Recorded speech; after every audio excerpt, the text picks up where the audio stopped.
నోటీసులు ఇచ్చి వాళ్ళు ఏదైతే కనీసం ఎక్కడ కూడా దీనికి సంబంధించి ఎక్కడ కూడా మాట్లాడిన పరిస్థితి కనపడుతుంది. సో ఇక్కడైతే టెంపుల్ కూడా ఉంది. టెంపుల్ ఇదేనా టెంపుల్? నోటీసులు ఇచ్చారా టెంపుల్? ఇచ్చిండన్న నోటీసులు, టెంపుల్కి నోటీసులు ఇచ్చింది. ఇచ్చిండని అంటే మేము చిన్న ఉన్నప్పటి నుంచి ఇక్కడనే ఉంటాం. మా తాత కట్టించినాడు గుడి, మాది గుడి. ఇది మా ఇల్లు. అంటే ఒక 1 వీక్ కింద వచ్చి ఇచ్చిండన్న.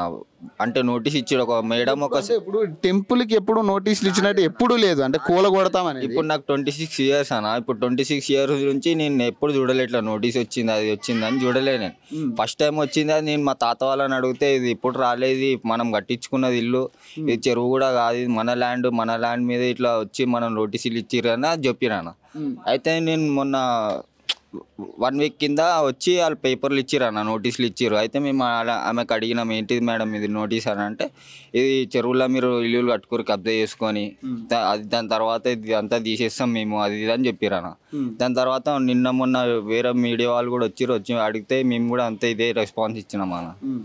మరి అంటే ఒకటే, అంటే మీరు ఇది రిజిస్ట్రేషన్ ఉన్నాయి కదా మీకు ల్యాండ్స్ అన్నింటిలో కూడా, మరి రిజిస్ట్రేషన్ ఇచ్చినప్పుడు అదే గవర్నమెంట్ కదా రిజిస్ట్రేషన్ చేసేది. ఇచ్చినామన్న. మొన్న పేపర్లు చూపిస్తే వాళ్ళు ఏమన్నారంటే, మేము మళ్ళీ వస్తాము, వచ్చి మళ్ళీ అడుగుతాము. అది అయితే ఇప్పటివరకు 7 daysలో ఇస్తాము రిపోర్టింగ్, 7 daysలో కూలగొట్టేస్తాము. దాని తర్వాత మళ్ళీ ఒక 5 days తర్వాత మళ్ళీ వచ్చిరానా, వచ్చి మళ్ళీ మాట్లాడారు. ఇట్లనే మాట్లాడితే ఒక మన ఏరియా సైడ్ ఒక కార్పొరేటర్ ఎమ్మెల్యే ఉంటారు కదా, వచ్చి మాట్లాడండి, ఏం కాదమ్మా, ఏం టెన్షన్ తీసుకోకూరి అది ఇది అని చెప్పిన.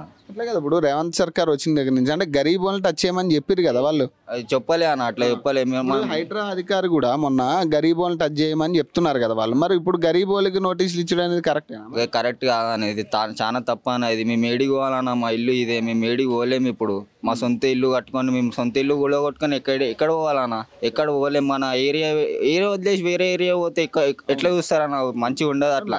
సొంత ఇల్లు అనేది అవునన్నా, సొంత ఇల్లు వదిలేసి వేరే కిరాయి ఇల్లు అంటే మనకు సెట్ కూడా కాదన్న. మరి ఇప్పుడు ఎట్లా, మరి ఇచ్చిన గడువు కూడా అవుతుంది కదా, టైం కూడా అయిపోతుంది. కానీ ఇప్పుడు మీరు సపోర్ట్ ఇస్తే మేము కూడా బస్సు వాళ్ళం అందరం సపోర్ట్ ఇచ్చి మేము ఏదో ఒకటి మరి వాళ్ళైతే ఖాళీ చేయాలా, కూలిస్తామా?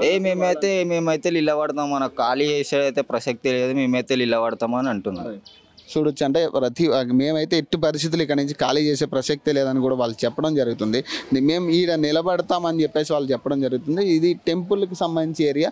సో మొత్తం ఈ ఏరియా మొత్తం కూడా వాళ్ళు నోటీసులు ఇచ్చిన పరిస్థితి కనపడతా ఉంది. So temple ఇదేనమ్మా. సో ఈ టెంపుల్కి కూడా, అంటే ఇప్పుడు ఏదైతే మనకు కనపడుతుందో ఆ టెంపుల్కి కూడా నోటీసులు ఇచ్చినట్టుగా వాళ్ళు స్థానికులు కూడా చెప్తా ఉన్నారు. మరి అంటే ఈ టెంపుల్కి నోటీసులు ఇచ్చడం అనేది ఇప్పటి వరకు కూడా ఏ ప్రభుత్వం వచ్చినా కూడా టెంపుల్కి, అంటే ఒక గుడికి నోటీసులు ఇచ్చడం అనేది ఇదే ప్రధానంగా కనపడుతుంది. అంటే తీసుకునేటోళ్ళు ఎవరు లేకపోయేసరికి ఈ గేట్కి నోటీస్ పెట్టి వెళ్ళడం అనేది ఎంతవరకు అంటే నిజంగా కూడా, అంటే ఎప్పుడు కూడా ఏ గవర్నమెంట్ వచ్చినా కూడా ఈ టెంపుల్ కానీ వీటిని టచ్ చేయని పరిస్థితి. మరి ఈ టెంపుల్కి అంటే తీసుకునేటోళ్ళు లేకపోవడం వల్ల ఈ గేట్కే ఈ నోటీస్ ఇచ్చారని కూడా వాళ్ళు చెప్తున్నారు. మరి ఇప్పటి వరకు కూడా ఎప్పుడు టెంపుల్కి టచ్ చేసిన గవర్నమెంట్ ఎప్పుడూ లేదు. మరి గుడిలకి అంటే దగ్గర దాదాపు 40 సంవత్సరాల నుంచి ఉన్న గుడి అని చెప్తున్నారు. మరి సంబంధించి అంటే నల్లపోచమ్మ దేవాలయానికి సంబంధించి ఈ టెంపుల్ని కూడా కూలగొడతామని హైడ్రా వాళ్ళు నోటీసులు ఇచ్చినట్టుగా తెలుస్తుంది.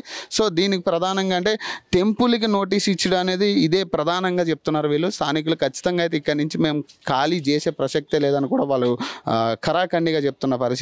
అవసరమైతే మేము హైడ్రా అధికారులు ఎవరైతే వస్తారో వాళ్ళకి అడ్డంగా వెళ్తాం తప్పితే మాకు ఇవైతే మేము ఉంటున్న ఏరియా అయితే ఖాళీ చేసి ఏడికి పోమని కూడా వాళ్ళు చెప్తున్న పరిస్థితి. సో మరొక ఎపిసోడ్లో మళ్ళీ కలుద్దాం. అప్పటి వరకు నేను మీ పాన్ సైనింగ్ ఆఫ్.